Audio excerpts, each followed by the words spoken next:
ma armastan minisamme kõikides asjades. Sellepärast, et see on üks viis, kuidas suurema sammuga hakkama saada pika aja peale või pikema aja peale. Näiteks mu laps õpib praegu lugema, ta on 1. klassis ja see, ma näen, on raske ja on pingutus, et see ei tule niisama lihtsalt ja ta imestab väga, kui ma näiteks olen enda raamatust lugenud midagi ja ütlen talle otsa vaadates selle lause, mis oli viimane lause. Ja ta imestab väga, et kuidas sa niimoodi loed. Et meie täiskasvanud me saame niimoodi lugeda, et kui see on lihtsam raamat ja see ei ole väga mingi kiil ja põim lause, siis me suudame selle lause põhimõtteliselt niimoodi ära vaadata ja siis öelda selle edasi. Samas kui lastel see on nii suur pingutus. Ja kui ma oma lapsele ütlesin, et okei, aga sa pead nüüd selle raamatu läbi lugema, see on kooli kohustuslik kirjandus. See oli 44 lehekülge ja see on meil ikka veel pooleli. Aga ma nägin, et see läheb vaevaliselt. Ja ma küsisin lapse käest, et mis on see väikseim ühik, mida sa võiksid lugeda, ilma et sul tekiks nagu vastuseis, et sa saaksid eduelamuse põhimõtteliselt. Et sa saad sellega hakkama. Ja ma lootsin, et see on üks rida näiteks. Aga ta ütles, et 1 täht. Aga omavahel öeldes ma ei ole eriti range ema, aga ma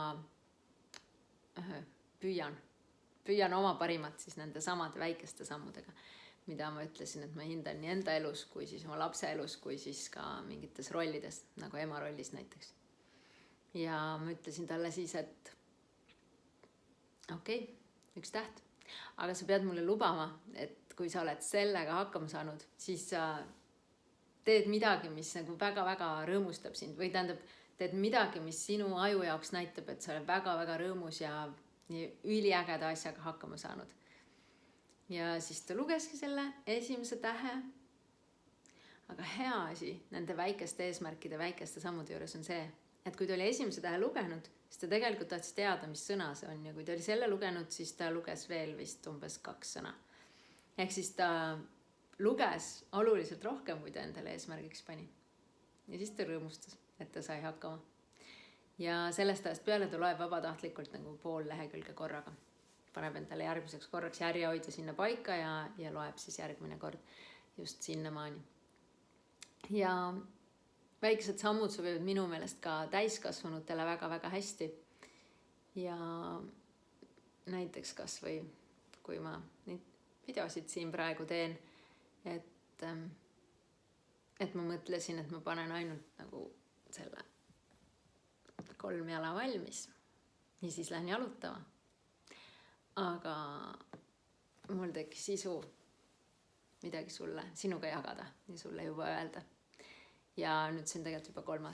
video, mis ma järjest teen. Et mõnikord on nii, et kui sa võtad endale väikse eesmärgi, mis ei aja sind endast välja, et see vajab nii palju ettevalmistust, siis lihtsalt tekib see hoog sisse ja siis jõuad rohkem tehtud.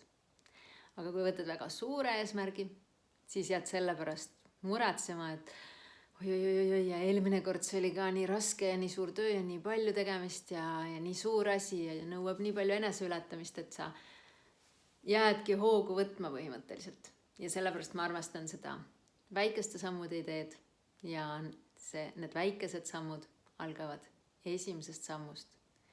Et mis on sinul praegu see, mis nagu ootab tegemist, mis on selle esimene mini samm, nagu minu lapsel see raamatust 1 täht. Ja kui sa saad, siis tee see kohe praegu ära või võta see täna plaani. Ainult see mini esimene samm.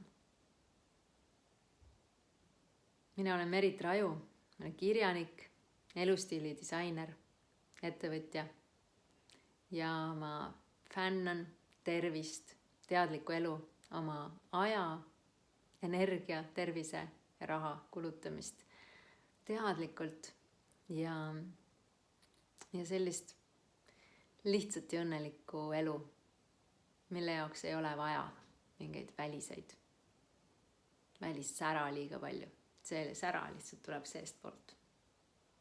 Ja kui sa tahad minu hästi lihtsaid harjutusi, mida ma teen hommikul voodis tõustes, ehk siis ärkamise ja tõusmise vahepeal, ja mis ei võta mingit aega ega nõua mingit vaeva, siis need sa leiad altpoolt lingi alt.